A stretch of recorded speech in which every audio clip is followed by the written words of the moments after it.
Hello, everyone. My name is Preston Dennett, and welcome to a new episode of UFOs and the Paranormal. As you can probably tell, tonight's episode is going to be a little bit different. I'm not going to be talking about UFOs or ETs, but instead I'm going to be talking about ghosts. The evidence for ghosts is outstanding. These cases of ghosts come from all over the world. They've been occurring for centuries. There is no doubt that ghosts exist. There are many different types of ghosts. There are such things as active hauntings involving usually earthbound spirits who, for some reason or another, are still here visiting the third dimension. Could be because they don't know they're dead or they've got some reason holding them back. But that's an active haunting of human ghosts. There are animal ghosts as well. There's another type of haunting that is probably best known as a residual haunting. And this is not involving so much active ghosts, but more like echoes or psychic impressions. There are also spirit visitations, which are technically ghosts, but these are people who are not earthbound, so you might be visited by a dear loved one who just comes to say hi. And then there's another category of ghosts, which is poltergeists or demonic hauntings. There's a lot of controversy about what exactly causes these types of hauntings. Some say that they are inhuman spirits. Others say that they are human spirits that have just followed a very dark demonic path. And some believe that in fact what they really are is the person itself causing the haunting, and that it's sort of a form of uncontrolled mediumship. So today's episode is called 3 True Cases of Demonic Possession. I've investigated dozens of ghost cases and hauntings of all kinds, and I have to tell you, these 3 cases are the most terrifying, harrowing, scary cases I've ever personally investigated. All of these are multiple witness cases. They're very well verified.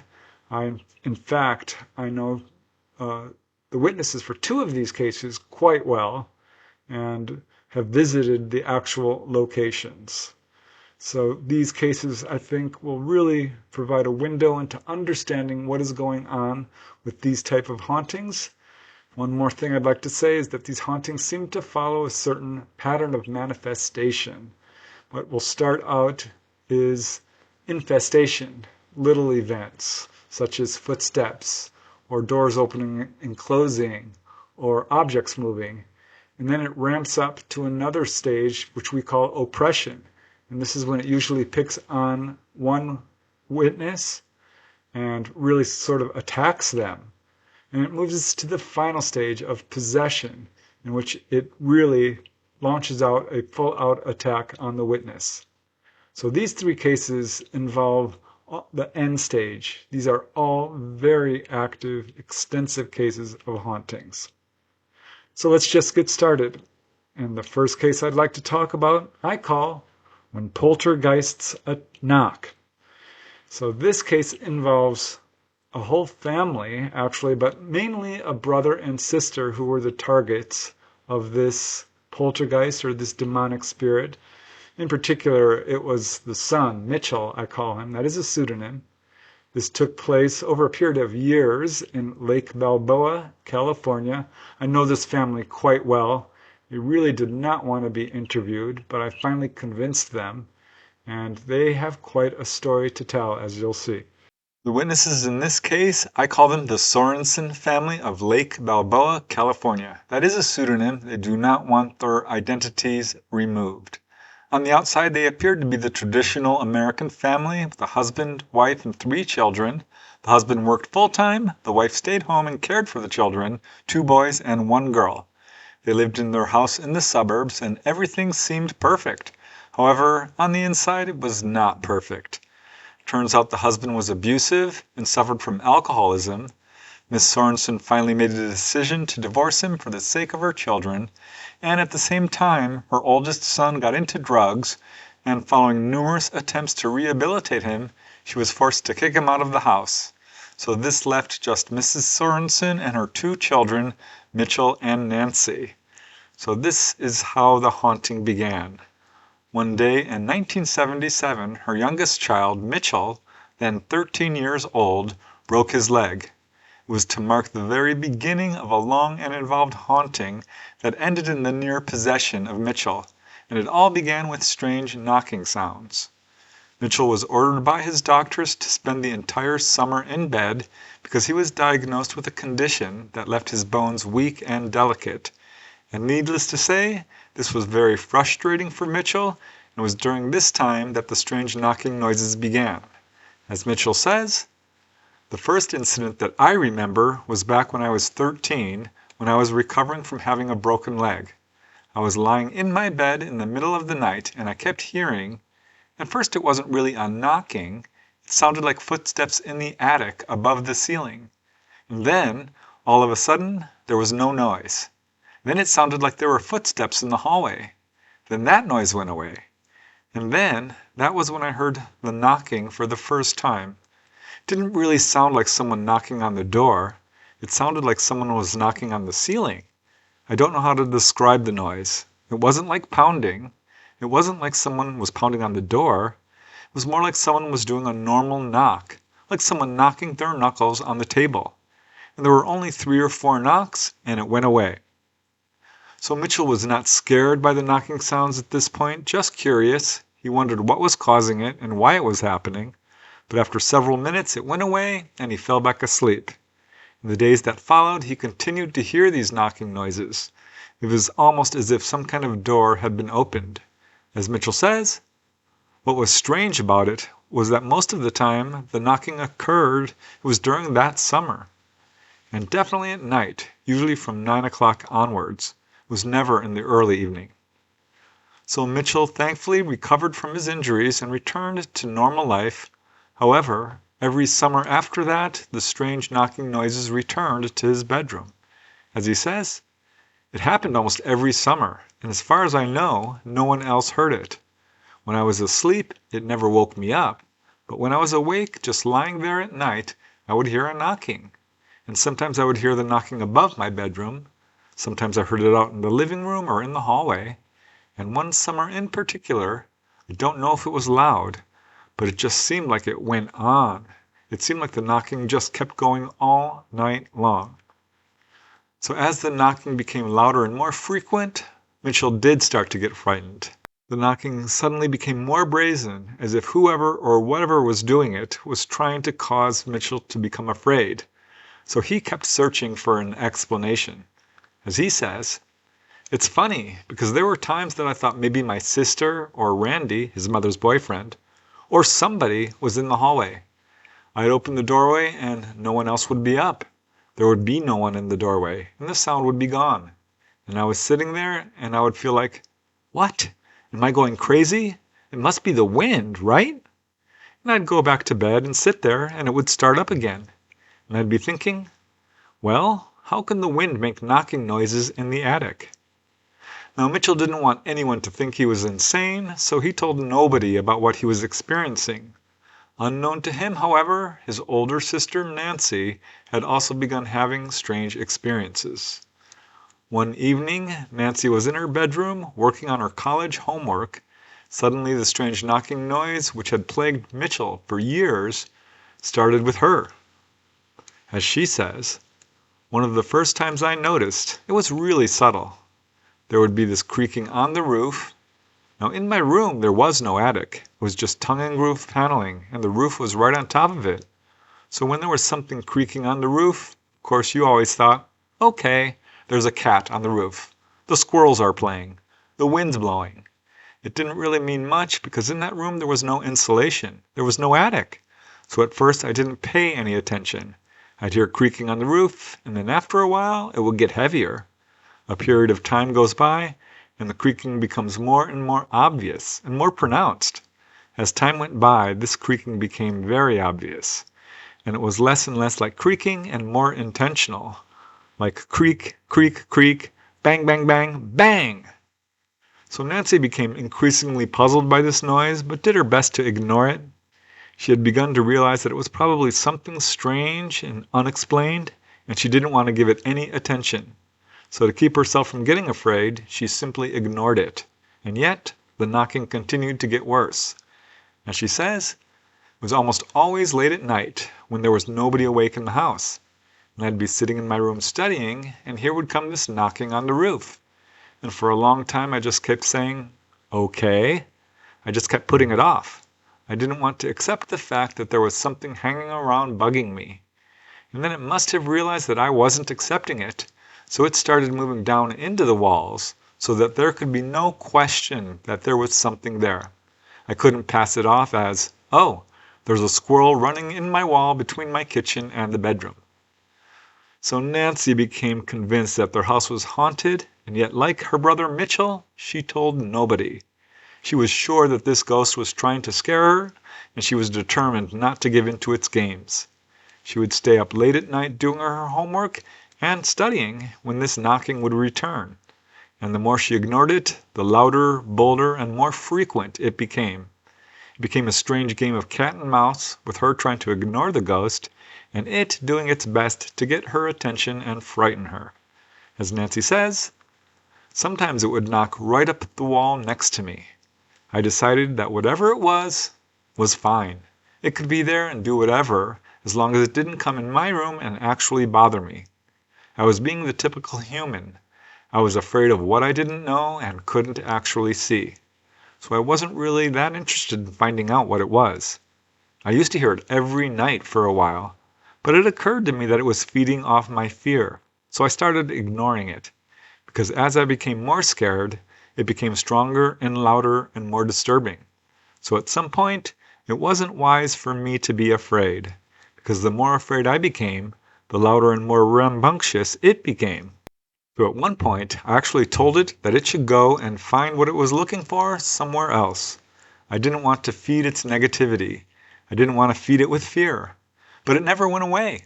It just kept hanging out, and I'd ignore it, and it would hang out, and I'd ignore it. So Nancy didn't know what else to do. She was hoping that, like a bully on the school playground, by ignoring the ghost, it would eventually go away. And after she confronted it, the activity did seem to slow down slightly. The knocking would still occur periodically, but it was less and less. And finally, she decided to approach Mitchell and ask him, "Do you ever hear noises on the roof?" And he said, "What, like squirrels?" She said, "No, not squirrels. Well, it might be the spirit of a dead Indian or something." Mitchell replied, "Well, I don't know." Mitchell didn't know what to say. As he later said, "She was scaring the hell out of me, to tell you the truth." So then, one evening, Nancy was up late at night studying in her bedroom when the now familiar sound of knocking began again in earnest. She was ignoring it, but Mitchell walked in and heard it too, and he looked at her and said, "Do you hear that?" She said, "Yes." "Well, what is it?" Mitchell asked, and Nancy said, "I don't know. It's been hanging out in here for almost a year now, and I don't know what it is."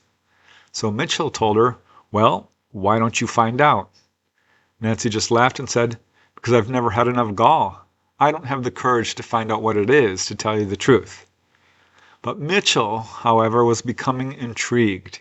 He was surprised and kind of glad that his sister had also heard the knockings. At least he wasn't crazy. He didn't tell her that he had been hearing this sound for years, because he thought it was only him. But now it was bothering his sister too, and he really wondered, what did it want? So Mitchell's reaction was kind of the opposite of his sister's. He began to give the ghost more and more attention.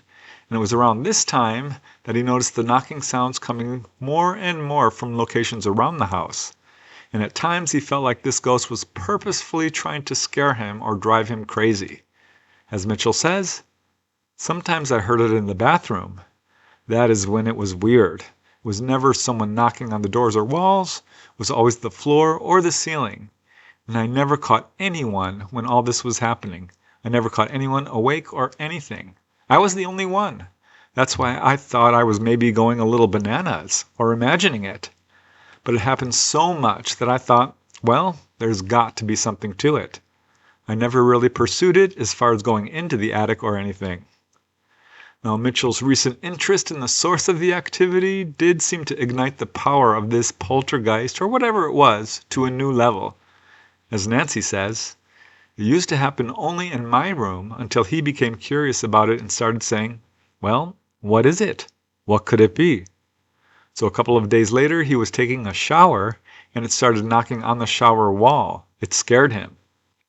So by now, the activity was beginning to build up to a frenzy. However, it still stayed discreet, appearing only to Mitchell and Nancy and never to their mother or her boyfriend, both of whom knew nothing about the ghost. Around this time, Nancy had a vivid and powerful dream about the rape and murder of a fellow classmate, and 2 days later, she found out that this dream actually came true. Meanwhile, the knocking was coming more and more often, and Mitchell became torn between terror and fascination, and he also began to sense a presence outside his bedroom door late at night.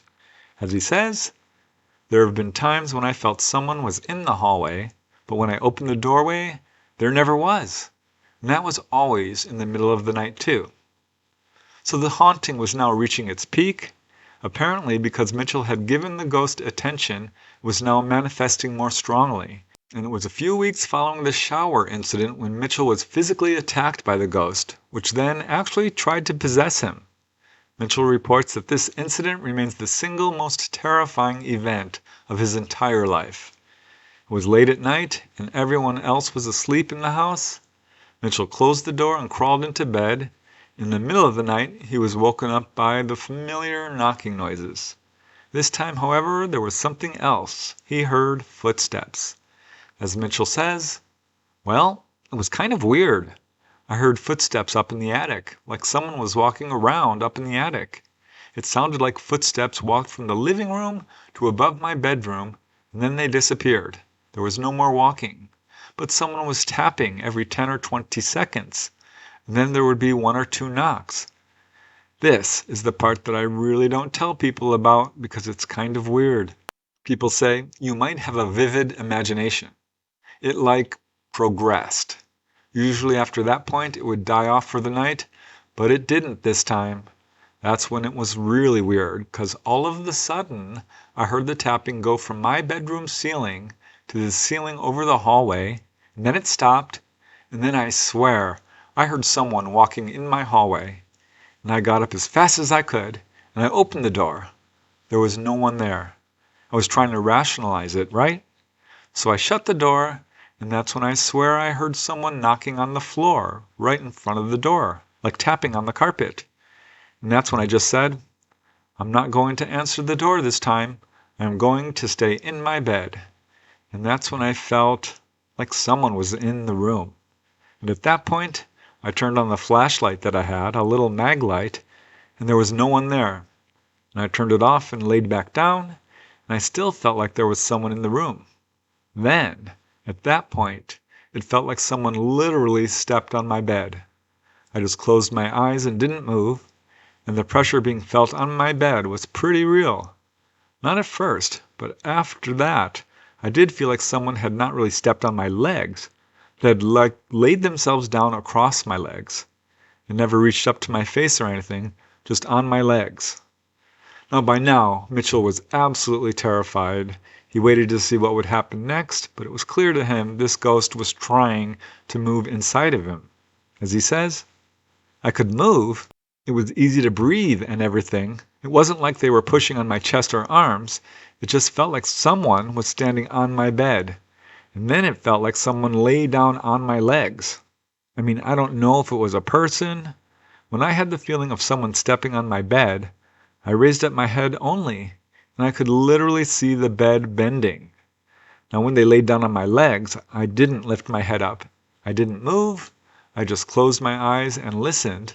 But before I did, I could plainly see that there was no one in front of me, and the door was closed the whole time.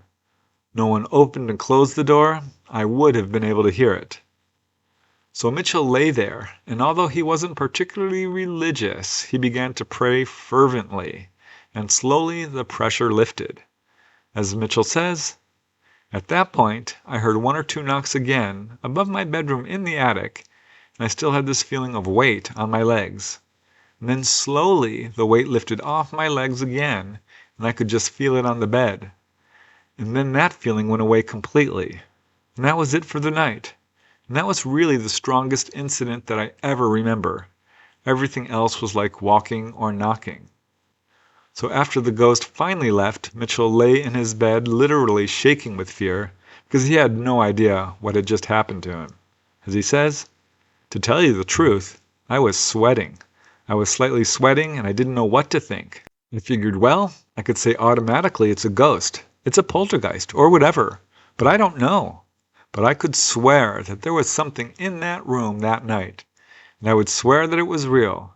And I never told anybody about it, because nowadays you could get easily branded as a crackpot, a crazy, or whatever. So I basically kept it to myself. I only told a few people." One of the few people Mitchell told was his sister. Nancy clearly remembers the day he came and told her that she was right to ignore the ghost, and that he should have left it alone.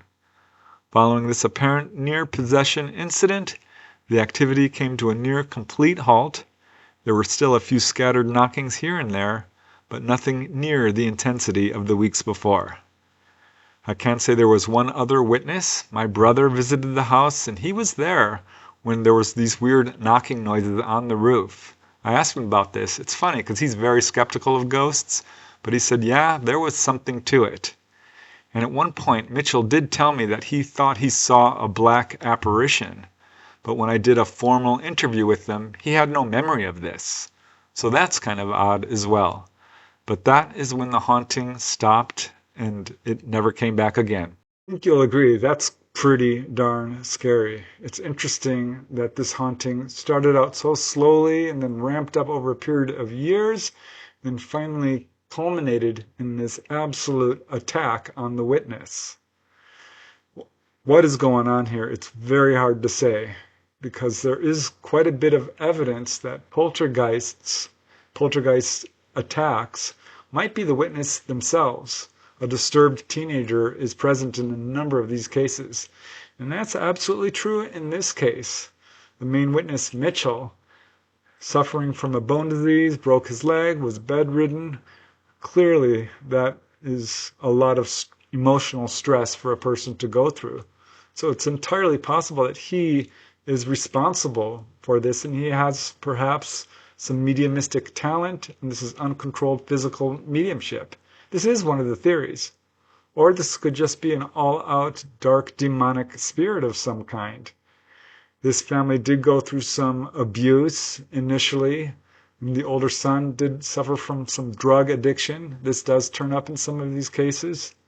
Another interesting aspect is that the sister had that really dark, awful dream of a murder. That is very interesting to me because this does turn up in a number of cases. So there's some real interesting patterns going on here. What's also very interesting is that the haunting ended immediately after this possession attempt. So that, I think, speaks volumes.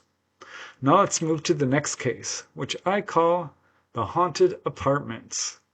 Again, these are witnesses I interviewed personally. It involves two young ladies, co-workers, and friends who decided to move into a pretty cheap, they thought, apartment building. Seemed perfect.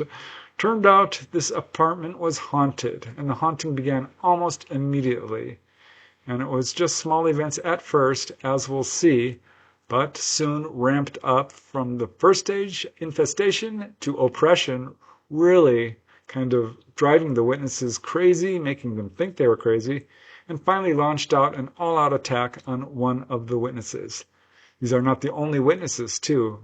This was witnessed by many people that they invited over, and as we'll see, there's quite a bit of evidence for this. I think you'll find an absolutely interesting and harrowing series of events. In this case, two girlfriends in their early 20s decided to rent an apartment together. Little did they know that they were about to experience the most frightening 4 months of their lives. The ordeal began when Trudy Shea, not her real name, decided to move out of her parents' house and live on her own. She searched for an apartment and found one in a good neighborhood of Van Nuys, California, for only $600. This was a very low price and just within her price range. To her delight, it was perfect. The building was newly painted in bright, cheery colors, was located at 4760 Kester Avenue in Van Nuys. The grounds were well maintained with flowers and nice green lawns. It was a cozy 2-story building, contained only 25 units. The apartments were spacious, and Trudy was delighted to find that there was also a pool. It was exactly what she was looking for. The manager was very nice and showed her the vacant unit. It was apartment 15, and Trudy fell in love with it right away. She had her own protected parking space. There was a locked gate. It was very close to the theater where she was rehearsing a play. And the residents of the building were mostly older people, so she figured that there wouldn't be too much noise. The apartment fulfilled every qualification she was looking for. It seemed almost destined, too good to be true, so she didn't hesitate. She paid the manager the first and last rent and a security deposit and moved in. She felt great to be living on her own, working towards her career as an actor. About 6 months after she moved in, Trudy had her first problems with the apartment. One of the tenants in the unit directly below hers was making too much noise, and it sounded to her like he was throwing a tennis ball against the ceiling in the middle of the night, sometimes for hours. And Trudy was about to complain to the manager, but then, to her delight, the man below her moved out, and finally she thought she'd have a peaceful night's sleep. But she was wrong. Even though the apartment below her was empty, the strange sounds continued. And when Trudy complained to the manager, she found out that the man below her had moved out because he thought that she was the one who was making all the noise. As Trudy says, things were happening, but I didn't connect it. Now I look back, I think, oh my God, that's what it was. The guy had moved out below because he thought I was making a lot of noise. There was a constant noise, now that I connect it back to then, and I thought he was throwing a tennis ball against the wall. It was going duh, duh, duh, duh, duh, duh, constantly hitting the wall, the floor, and something else. And it kept doing it, a constant beat with a ball. But I never noticed it then. It didn't connect because I didn't believe in ghosts. Around that time, Trudy started to notice other strange things going on in the building. There was an unusual amount of arguing going on. Somebody was always screaming and fighting. In fact, people were actually evicted from their apartment because of these continuing tirades. She also noticed there was a lot of sick people, and there was a constant parade of ambulances going to and from the building. She learned that an old lady had died in the apartment next to the one that was directly below hers, and also that a young infant had actually died in her apartment. And she was shocked to hear that so many deaths had occurred in this building. And there were other strange things. Everybody in the building seemed shy and reserved, almost scared. Everybody's door was always closed and locked, and nobody seemed to want to make friends with their neighbors. Soon Trudy found her bills adding up, and this is when she decided to invite her friend Karen Tyler, that's a pseudonym, to share the apartment with her. This was just before Christmas, and almost immediately after Karen moved in, strange events began to occur. For example, they invited their friend Ivan to help set up Karen's stereo, and he was fiddling with the wires when he suddenly stood up, looked over towards the hallway, obviously frightened. Karen and Trudy asked him what was wrong, and he explained that he was seeing a lemur in the hallway. These were little creatures that he said he saw only when there were ghosts around. So now Karen and Trudy looked at each other, afraid, but Ivan said simply, "Oh, don't worry about it." And he bent down and began fixing the stereo, but both Trudy and Karen could tell that he was trying to set it up as fast as he could without looking like he was rushing. And the minute he was done, Ivan excused himself and left the apartment. Karen was freaked out by this. She hadn't told anybody, but she had started to see strange things out of the corner of her eye, dark shadows that would flit across the hallway, exactly where Ivan said he saw these lemur-like creatures. And Karen suspected that the apartment was haunted. As she says, "The first time I really noticed it, we were talking in the bedroom, and I thought I saw, it looked like a woman was looking around the corner. But neither of us said anything to each other.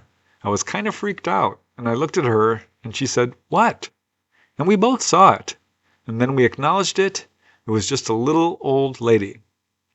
Both were frightened, but decided to do their best to ignore it. Shortly following this incident, Karen began to see more dark apparitions flitting down the hallway, and now she wasn't seeing them out of the corner of her eye, she could look directly at them. As she says, I'd always see figures running by the bathroom. The bathroom was here, here's the corner, and the bedroom was here, and I'd always see the black figures running past the bathroom, a black thing. I'd be watching TV and see them back over in the hallway. It looked like stick figures running by, black stick figures. And Trudy, of course, also began to see them. As she says, they were dark figures. You could actually see the shape of the head, and the main part we saw of them was from the shoulders to the head, because they'd always be peeking. And if you saw them run, you'd see like a dark zoom. The bottom, you couldn't really see it much when it would run. But every single night, the heads and the shoulders mainly, every night darting across. I mean, every time. I never saw the whole body so much. All you saw was the darkest area, the head. It was dark, but it was fast, really fast. It was never slow. The only time it was slow was when it was peaking. So by now, Trudy and Karen had admitted to each other that their apartment was haunted, and they had developed a kind of routine following each incident. Each time there was an apparition, they would look at each other and cry out, "Did you see that?" The apparitions appeared so often that Trudy and Karen began to notice patterns. If ever they started arguing, the figures would appear and dash bravely right up next to them, or float up in the corner and stare down at them. Now one day they spoke with the building manager and asked about the history of the building. They learned from the manager that several strange things had been discovered. For example, construction workers were working on the building and had found several closets on the basement floor that had been permanently sealed. They actually had to be torn out for remodeling, and when they were opened, the workers found several old scrolls of parchment with writing on them and recognized them as Jewish mezuzahs. On them were prayers that were supposed to offer protection from evil spirits. Despite this, the haunting continued to escalate, and the events became so absurd and unbelievable that the two young women felt like they were walking around in shock half the time. Reality was no longer following its natural laws. It seemed like anything could happen. They began to feel like the haunting was actually moving inside them, trying to possess them. As Trudy says, we felt really different. We felt really, really different. Like everything was unreal. Like we were in a higher state of consciousness. Everything you looked at was just really, really weird. For example, Trudy once went to pet a neighbor's dog who loved her. But when she did, the dog barked at her as if she was a complete stranger. Another time, Karen went to visit a good friend, and her friend wouldn't open the door for her at first because she didn't recognize Karen. They spoke to the lady in the neighboring apartment who told them that she thought her unit was haunted because something or someone was constantly tugging on her hair, and she said she also saw an apparition of an old man in the mirror, but when she turned around, nobody was there. Karen and Trudy's unit itself was becoming increasingly uncomfortable. They started to notice a strange musty odor filling the area. There were also cold spots. One day they turned on the water faucet, and instead of the water streaming down, it sprayed out sideways, as if someone was holding their hand against it. Another time they invited Trudy's sister to stay with them, and in the middle of the night, her sister woke up screaming, saying she saw an apparition. Another time, Trudy was taking an afternoon nap alone in the bedroom. Her bed was a giant king-sized, old-fashioned wooden bed. In fact, both she and Karen shared the bed. It weighed well over 100 pounds, and it took 3 of them to move it in. Suddenly, Trudy woke up to the bed shaking. This had happened several times already, but she assumed that it was the building shaking or a small earthquake. But this time, it was obviously only the bed, because everything else in the room was still. One day, she was washing her hair when someone tapped her on her shoulder. She whirled around, and no one was there. Then soon, this bed shaking started happening every night. As Trudy says, the bed was shaking. It wasn't even back and forth. It was like a really hard shake the minute we tried to go to sleep. Now this is why we barely got any sleep, because of that. Anytime we tried to go to sleep, the bed would go thud, thud, thud, thud. We were told to tell it to stop. Our friend said, tell it to stop. So we'd say, get the F out of here. We'd look because they would always be peeking. And then it would start. They'd peek and start, peek and start. And we'd say, get the F out of here. They'd stop, and then they would go again. Sometimes they would be in the room, but they would always be there when it happened. So not surprisingly, they both became exhausted. Tempers often flared, and they started to get in violent arguing matches. And every time they argued, these apparitions would appear, as if they were enjoying it, feeding off of it. But this bed continued to shake. As Karen says, it shook like an earthquake.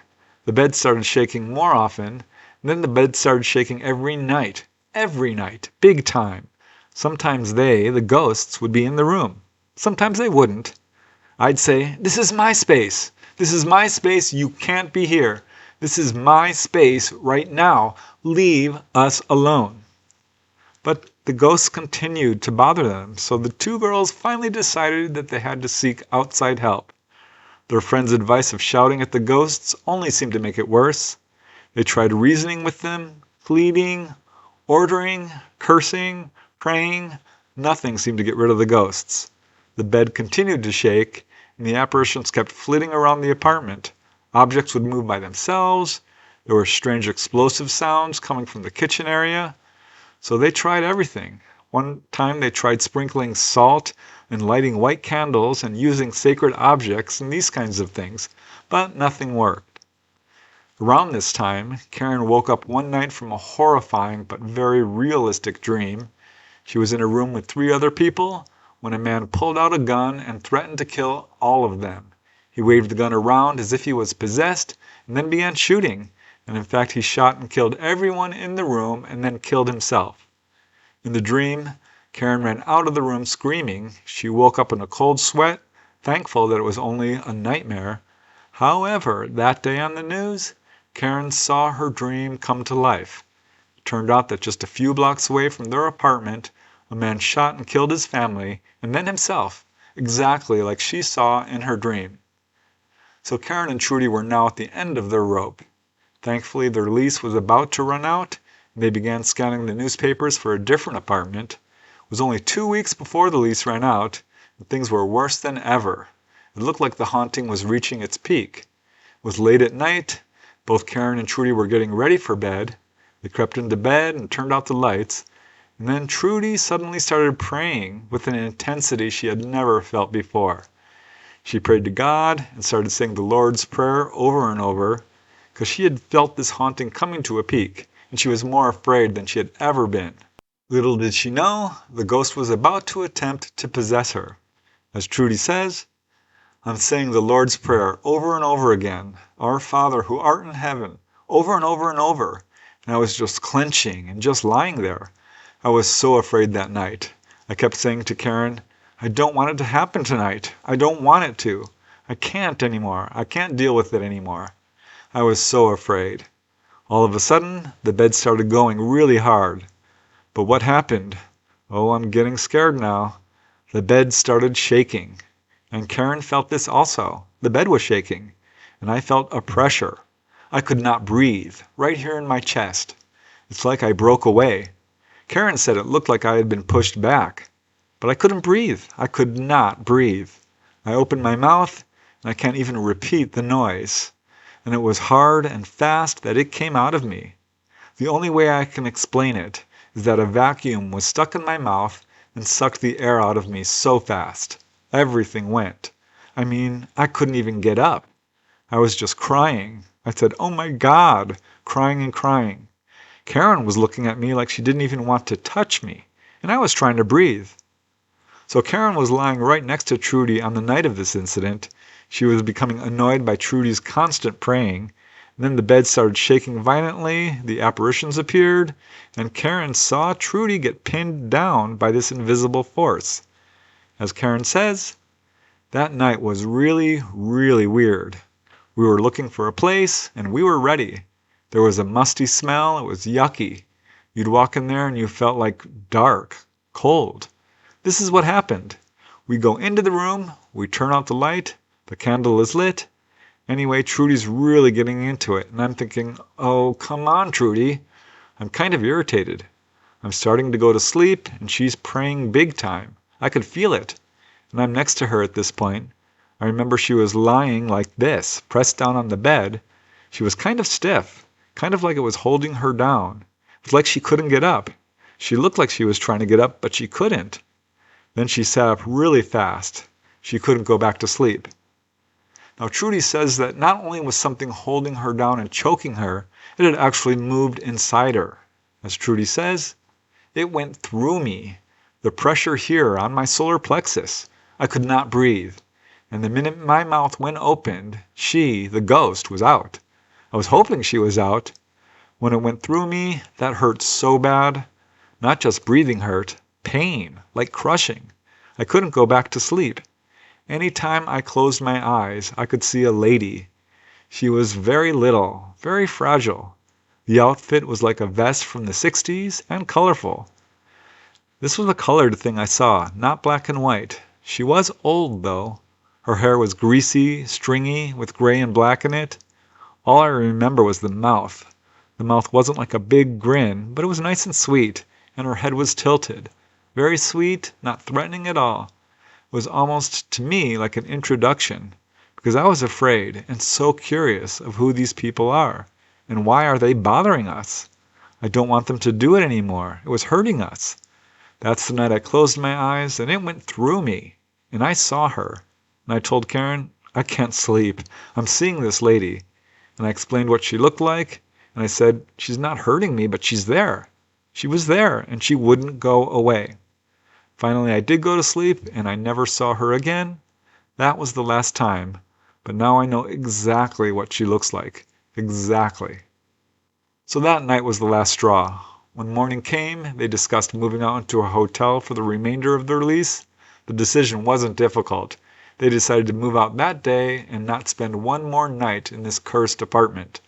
They packed up in a frenzy of activity, throwing everything they owned haphazardly into boxes and bags. By the end of the afternoon, they were finished. All the hard work had left them famished, so they chose to treat themselves to a dinner at the nearby Cafe 50s. This is a quaint little fast food joint on Van Nuys Boulevard, just a few miles from their apartment. And as they sat down in the cafe, they felt the thrill of finally being free of this ghost. They sat together in a little booth, and it was during the dinner rush. The restaurant was crowded. They were waiting for their food when they both felt the table give a sudden lurch. At first, neither of them thought anything of it, but seconds later it started to really shake. They argued about it, and then it started shaking violently. So together, they jumped up and went to the cashier to pay their bill, because they knew the ghost had followed them. And this is when the ghost struck again. And this time, the waiter became a witness. As Trudy says, so I'm paying the bill, and Karen's standing back by the gumball machine. The gumball machine's just sitting there next to a jukebox, and I'm paying the bill, and Karen screams, Trudy! I turn around and look, and this gumball machine is going ch-ch-ch-ch really fast, right next to her, shaking. And we grabbed the waiter, who did not believe us really, and he looked, and he turned whiter than white. The gumball machine was just going. It was shaking like the table was. And he freaked out. He freaked out. The three of us saw that shaking. It was right next to her. I was crying. So the two young ladies paid their bill and exited the restaurant in a hurry. They drove away and went straight to a hotel. And to their intense relief, they spent their first peaceful night in a long time.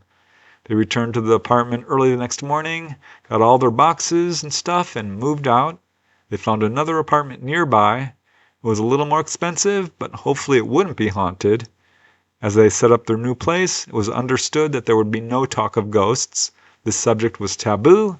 They had decided that everything would be normal, no matter what. And in the first few weeks, both Trudy and Karen did notice small unexplained events, an object moving, a strange noise, once a light turned on by itself. But these were few and far between, and they just completely ignored them. And to their delight, the hauntings seemed to be over. Just in case, they decided to move again. They found a better apartment and completed the move. And after the second move, the paranormal events came to a complete stop. The ghosts had finally left them alone. Now, I spoke with the apartment manager, and she confirmed the haunting, particularly in Unit 15. As the apartment manager says, the woman who lives there now still experiences it. We've had a lot here.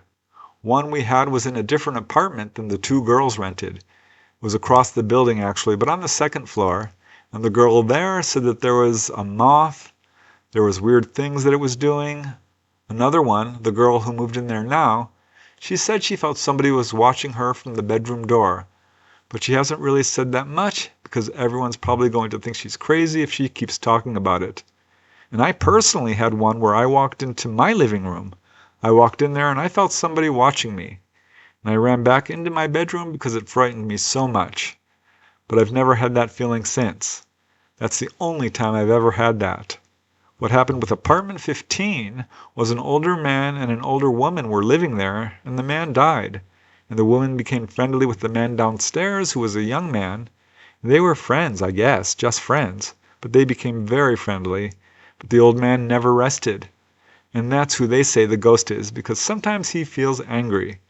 The girl who's in there now says it's like he's angry. Now, one weird event happened later. This was about one evening around 9 p.m. in mid-October 1989 that Trudy and Karen were in their new apartment, and they both heard this very loud buzzing noise, which got so loud that they both became convinced a plane was about to crash into their building.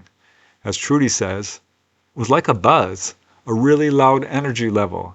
Kept getting louder, louder, and louder, hurting the ears loud. As Karen says, we heard this noise. It felt like it was right over our apartment, like it was coming down. I remember looking at her and thinking, this is it. So they both thought perhaps this poltergeist was back, and when this sound persisted, they ran outside to see what it was and were absolutely shocked at what they saw. As Trudy says, we saw weird lights.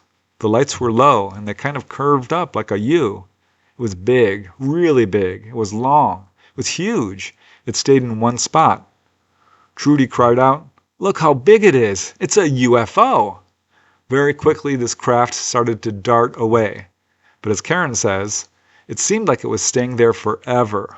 There were a lot of lights, but then it moved really quickly. It went up. Says Trudy, we saw it hover. It acknowledged that we saw it. Then it darted, like a dart. It went zoom, zoom, and it was gone. Now, several months later, after all of this went down, I checked in on Trudy and Karen. They were no longer living together. It seemed that the ghost had come back, but it was now centering around Karen. She said she heard footsteps and felt strange cold spots. Then one day she was alone in her new apartment when she says a large black apparition appeared, attacked her, and pinned her to the ground for a period of about an hour.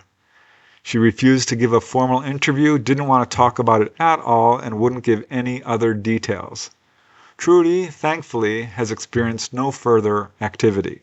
So those are the haunted apartments. How interesting is that? This is a classic case, I think, of demonic haunting. The fact that these witnesses describe a very dark apparition. That's the sort of pattern we see with these demonic hauntings and other events. I mean, one really interesting manifestation I found fascinating was the witness describing how the water came out of the faucet sideways. I've interviewed people who describe that same exact ghostly manifestation, which is so rare. I don't even know that I've even read about it. So there's these weird patterns. There was another remarkable pattern with one of the witnesses describing a dream of murder taking place just 2 blocks away from where they lived. It's almost as if these demonic spirits are implanting or invading their dreams. And they certainly felt like they were being invaded. So this shows all the classic signs of a full-blown demonic haunting case. I've been there again many times. You can go there now. It looks like a shiny new building. In fact, it's quite expensive to live there. I'm guessing the haunting is over by now. One final really interesting aspect was how the witnesses described having a UFO sighting following them moving out and basically overcoming this spiritual battle. I've always wondered about this connection here I suspect that the ETs were coming down and sort of celebrating or remarking upon their successful spiritual battle and overcoming evil. I don't know. I'm speculating, but it's an interesting pattern that I have seen in a few cases. So now let's move to the last and final one. And this one I think is the scariest of all. This involves at least 3 witnesses that I interviewed, but really dozens of witnesses. I call this one the Wildwood Demon.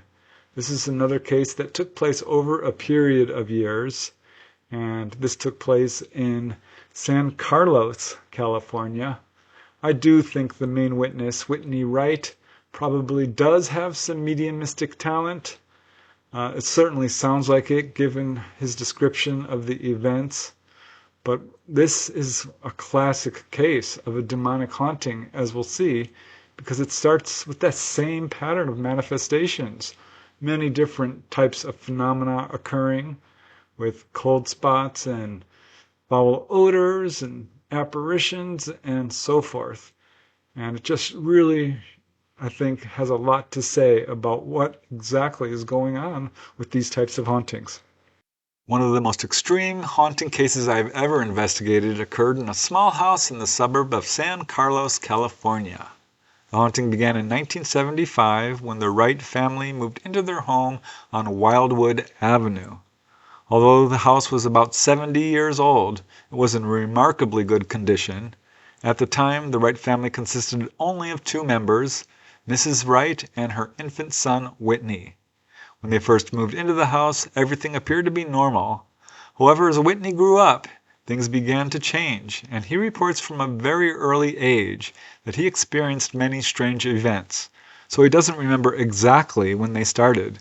The earliest events that he can remember seemed always to be connected to his imaginary friend. Like many young children, Whitney says he had a pretend playmate, and he reports that he spent many hours with his pretend friend, and he always knew that he was just pretending, and yet things happened that sometimes made him wonder about this, because doors would open and close by themselves, lights would turn on and off, objects would move, and as he grew up, he had long stopped pretending to have an imaginary friend, and yet these strange things continued to happen. Around age 11, Whitney finally decided that yes, his house was haunted. As his mom was a single parent and Whitney was an only child, he was often left alone in the house, particularly after school, and it was then that these things mostly occurred. As Whitney says, ever since I was a little kid, things would happen. Like I'd go around the house and shut all the doors, and my mom would come home from work, and the doors would be open. Little things like that. When I was a little kid, I would get weird vibes. I'd feel like somebody was watching me. So I'd grab a knife out of the cabinet, run through the whole house, looking in all the closets and stuff, because I'd think someone like the boogeyman was there. And every time, there would be nothing there. I would always hear sounds and stuff. I don't really remember, it was a long time ago, but I'd hear whispers, like wisps. Not really saying anything in particular, but I'd hear things. So I always had the thought in my head that there must be a ghost or something in here. So Whitney had no dramatic face-to-face encounters when he was a child, but these little events constantly pestered him, and he searched for an explanation. And thinking back, the first events did seem to involve his imaginary friend, and there were a few occasions he recalls that he would ask his imaginary friend to do something, and it would happen. As Whitney says, it was weird. My mom would come and yell at me, and I would wish, damn, I just wish she would slip and fall. And she would slip and fall. One time I was pissed because she had grounded me, done all this stuff to me. I had some crayons I was drawing and she broke my crayons. Well, she was putting up this thing on our back porch. We have this overhang. It had like fiberglass material on it. And I'm thinking, damn, I just wish it would slice her head off or something. And sure enough, she sliced her hand really bad. It was weird. Stuff that I would think, that I would want to happen in my mind would happen. And that's how I started to realize something was up.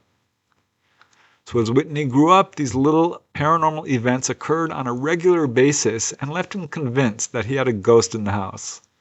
Now when Whitney grew up to be a teenager, his friend, Paul Delgado, moved into a room in the garage, and was shortly after Paul moved in that the ghost really began to haunt the house in earnest. Where before the ghost appeared infrequently, now things began to happen much more often, and different types of phenomenon began to manifest. The first manifestation was objects moving by themselves or disappearing, and in fact, this became the new preferred manifestation.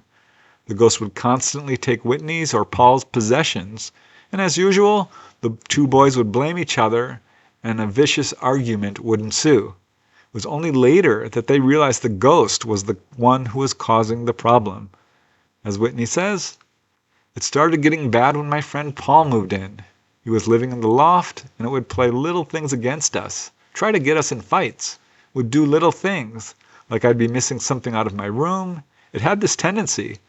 I would lose stuff, like my guitar tuner. One day I was tuning my guitar and the phone rang, so I went and I was on the phone for 10, 20 minutes, came back, and my guitar tuner was gone. I was really pissed, yelling at Paul, and I couldn't find it. Now later, he found this guitar tuner in the weirdest place, inside the loft, inside boxes that were filled with china dishes that had actually been taped up for years. So this is almost impossible. So this ghost had finally hit upon a method to really get their attention, to really get under their skin. And after this incident, numerous valuable personal objects began to disappear or be mysteriously misplaced. As Whitney says, "I've had money disappear. Constantly things are moving in my room, even to this day. But it's weird. If you let it get to you, that's when it gets stronger. If you don't pay any attention to it and don't give it energy, nothing really happens." One of Whitney's and Paul's favorite pastimes was to get together and play guitar. They actually formed a small band and played every chance they could get. And interestingly, the ghost seemed to hate this. During these jamming sessions, strong bursts of paranormal activity would manifest in various ways. As Whitney says, "It hated when Paul and I had a band. When we practiced here and played music, it would throw a temper tantrum.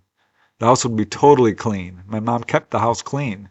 And then we'd play, we'd come out, and the toaster and can opener have these covers. They'd be pulled off. And the cupboards in the kitchen would be open. Stuff would be on the floor. Not necessarily every time were the cupboards opened, but one time I can remember that. It would throw a temper tantrum when we played." Now Paul confirms this. As Paul says, "There were definitely unexplained presences that we were experiencing there. I really didn't know how to explain it. I was very doubtful of things. But there were just some things that happened that were very unexplainable. So many different things went on for a period of time. I can definitely say I have a belief in lost objects. Things that you know you've set somewhere, you come back and they're not there. And you just know they were there. That kind of thing. It definitely seemed to mess with our heads. It seemed like sometimes the thing in certain rooms would get us very angry, and we'd end up being very agitated. And other times we would just be scared. Other times it definitely messed with your head. But you are just mainly in a state of denial, saying, 'This isn't happening. I'm just tripping out.' Another way the ghost manifested was through unexplained sounds. Most old houses produce odd creaking sounds as they settle, but the Wright households seemed unusually creaky. As Whitney says, "You know old houses. When they settle, they crack. We had just had an earthquake up here, and my house was creaking pretty bad from it. But you would hear it tweak the house. It sounded like, you know how you wring out a cloth? It would wring out the house. The whole house would just go creak. You would hear it, and it would go through the whole house. It sort of shuddered. It sounded like it was tweaked, like it was creaking through the whole house." So now that Paul knew about the ghost, he understood all the previous unexplained events. But now he had another problem. The ghost was still here, and Paul didn't like the idea of living with the ghost. The whole idea really scared him, and he experienced many frightening incidents. As he says, "I used to sleep up in the attic there. There's this little step ladder that goes up into the attic where I would sleep. It was above the garage, and all the doors were closed. And I remember I once experienced what sounded like somebody. I thought Whitney was messing with me and that he was walking up the stairs, because I could distinctly hear the creaking boards. It was someone walking up the stairs. By the time it got up to where I thought it was, I jumped up and looked around, and there was nobody there. That was quite bizarre. They were all pretty weird, but probably the scariest one was when the thing sounded like it was coming up into my room.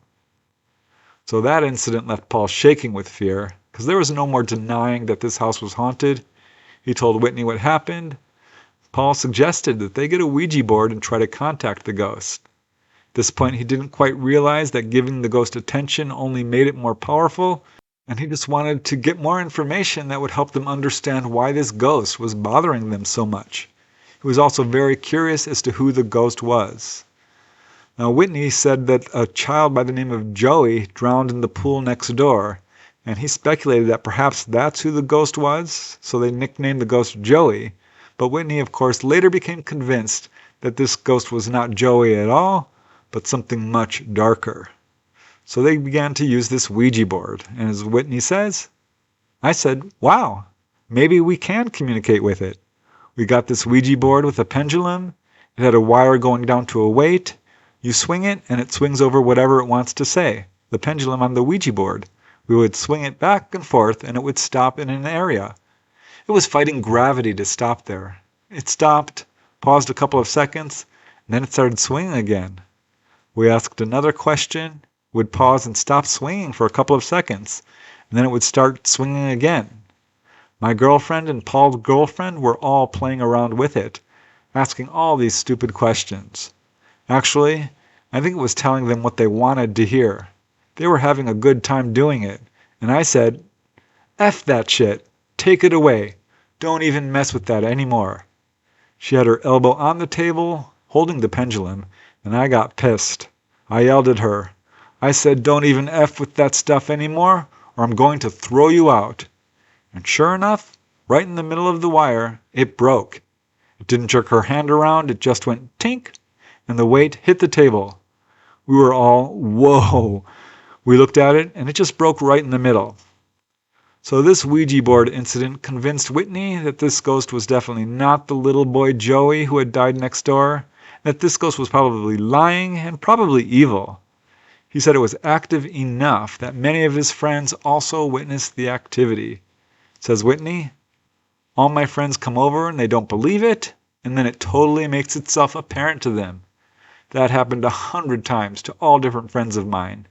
They'd get doubt in their mind, and then it would happen.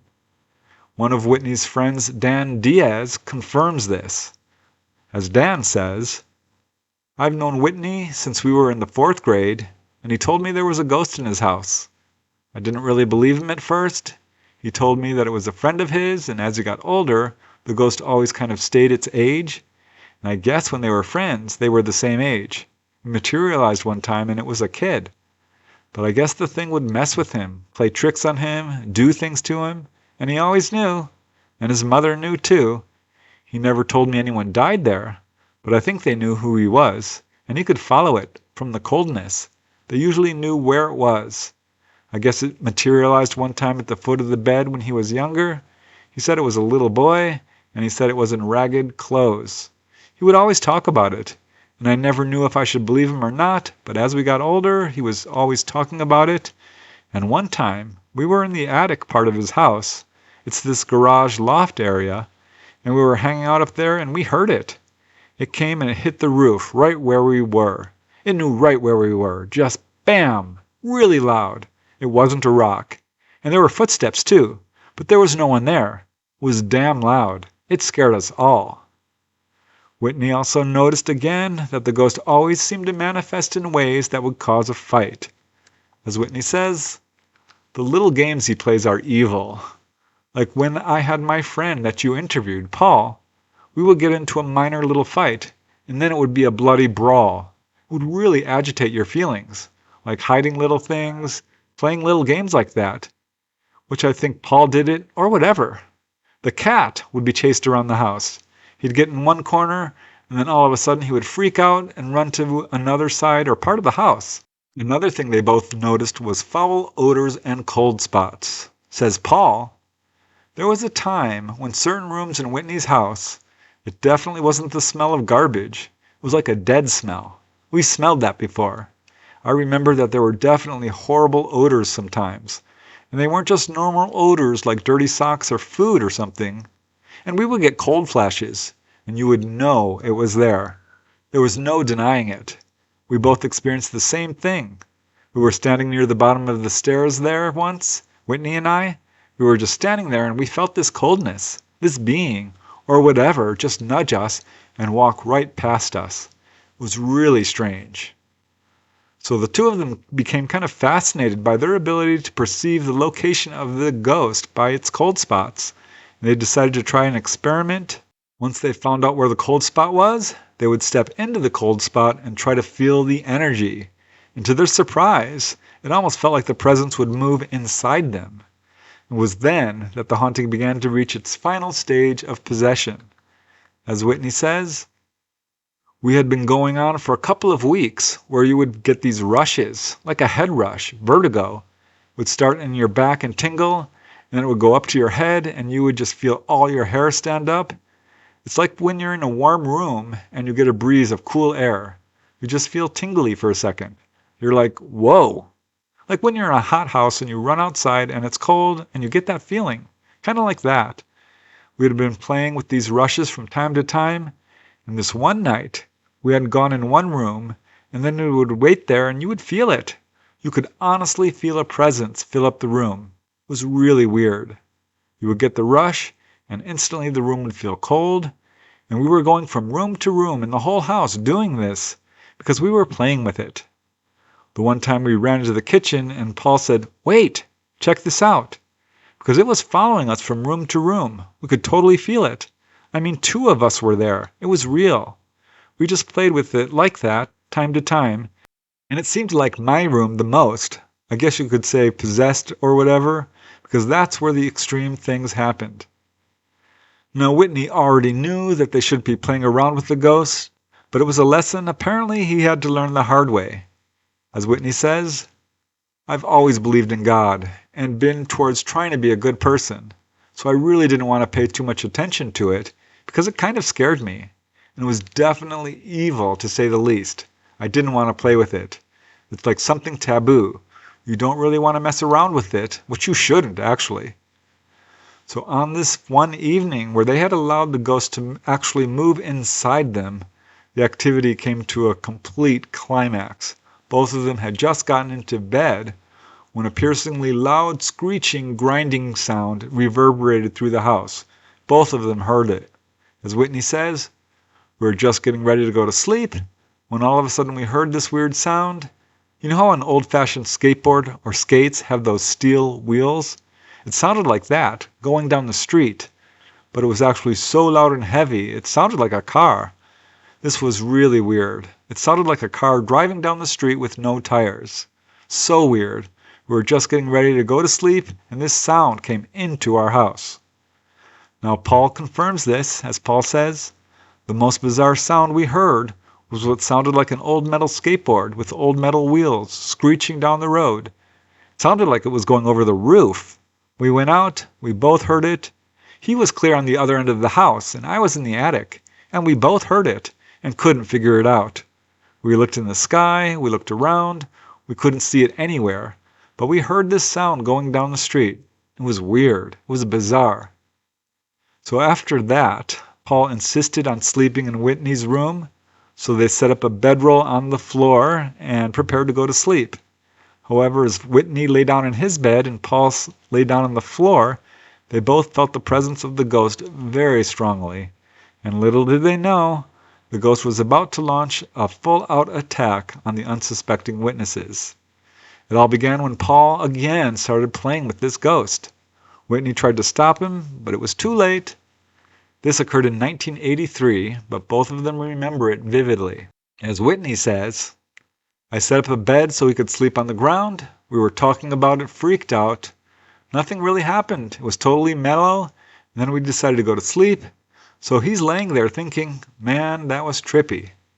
I mean, you get that small little bit of tinkling, like a rush, when it comes into the room. And he said, did you feel that? Did you feel that? And I said, yeah, that was trippy. And then it would go away. And we kept on getting them in series of 3 or 4 at a time. And then it would be quiet for a couple of minutes. And then they would start getting really big. I mean, heavy duty. And Paul was all, wow, that's intense. Wow. and it started getting really bad. And he started saying, wow, this isn't bad. Maybe it doesn't want to hurt me. And I said, shut up, Paul. Just go to sleep. Forget about all that stuff. And he started to say, no, I like it. It feels good. He kept on saying that. And I said, no, come on. I was laying on my bed. He was laying on the floor. This incident is probably the heaviest thing that ever happened. I'll never forget it. He was all, no, I like it. I like it. This feels good. Come on. I want more. He kept saying that. It was weird. He kept on saying, wow, did you feel that?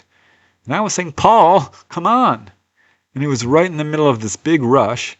And to say the least, my hair stuck straight out. I heard him. He was all, wow, this is great. And then all of a sudden, it sounded like something grabbed his throat. Like it made him start talking really squeaky. It was really weird. It was like someone was squeezing his throat, and he kept on talking. He didn't go, ah! He didn't start screaming like someone was grabbing him. If something grabbed his neck, he'd be freaking out, especially if he couldn't see it. He didn't. It sounded like something grabbed his vocal cords and stretched them, so he talked really squeaky. You really couldn't make out what he was saying. It was really weird. He wasn't stressed or anything, but he just kept on mumbling. My personal opinion? It sounded like some other crazy language or something. He kept on mumbling, and I'm laying there, stupid, thinking, what? I don't understand this. I didn't really believe it at first. I was all, what the F is up? What is happening? At this point, Whitney realized what was happening. Paul had become possessed by this ghost. So he tried to jump up and get to him, and this is when the ghost attacked him, too. As Whitney says, it was weird. I tried to sit up in my bed, and it felt like gravity was pulling me down. It slammed me back in my bed. I sat up for 1 second, and it slammed me back in my bed. It was like I had 600 pounds sitting on my chest. But it wasn't really holding me at one point. When something holds you down, you can feel it on your shoulders or your arms or whatever.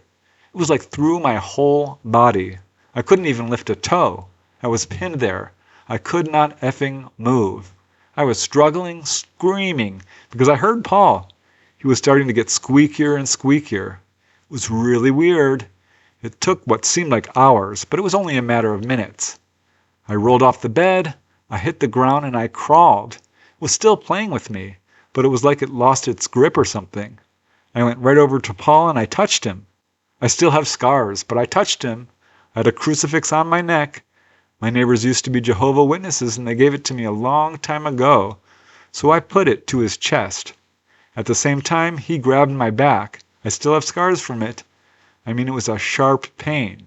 He grabbed me. It grabbed me. It just kept on mumbling in that squeaky voice.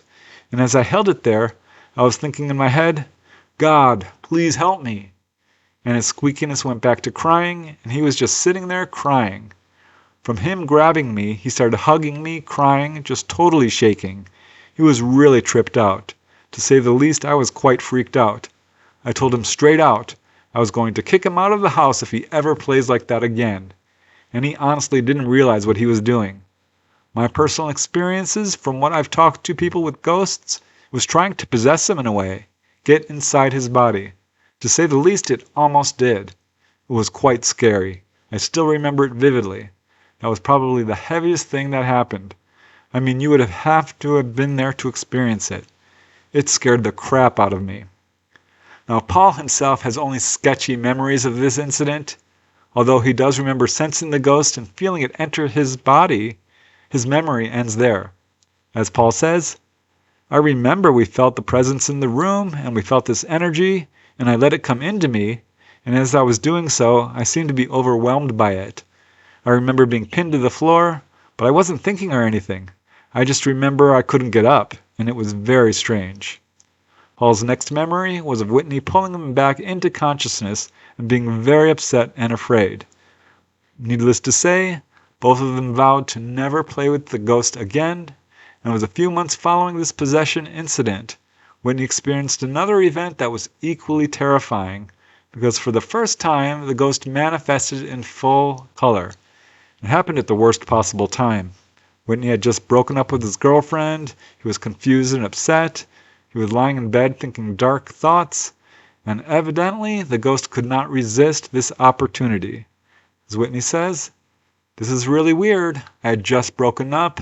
I had this girlfriend I was really in love with, and she totally screwed me over. This was when Paul was living at my house. Got to a point he was scared to even come home for a while. He says to this day he won't live in the house.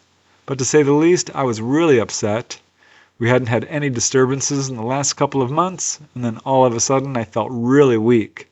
I was hurt, I felt bad, and I came home. We have this light in the front room that's always lit up. It lights up the front room and you can see through the drapes. But it was like the drapes were pulled back with a face looking at me. It's like you could see it. But when you really start focusing on it and really looking at it, you can't see it anymore. It was weird. So I got in my bed, I laid down, and I started trying to go to sleep. It was like I dozed off for a while, and then I got cold chills. I was kind of dozing off and I got a cold chill. I woke up and it stunk. My room reeked. I almost puked. I gagged when I woke up. You get a bunch of meat and you throw it in the garbage can for about half of a year. It smelled gross. It smelled like rotten flesh. That's what I think. It was crude. My room stunk. It was cold. It was weird. I sat up in my bed. I had this chair my grandma gave me a long time ago. It was in the corner of my room. And I saw the silhouette of a person. A small young person sitting there. You could tell the head moved. It looked at me and it was weird. I woke up because it was stinking. It stunk. I looked and I saw that. Shortly following the appearance of this apparition, the activity began to slow down and taper off. Every now and then, a few odd events still occurred, but nowhere near the intensity of before. There were just a few odd creaks, a few missing objects, but that's about it. Now, Whitney was at first very reluctant to even give an interview about his experiences because he felt that this would be giving the ghost attention.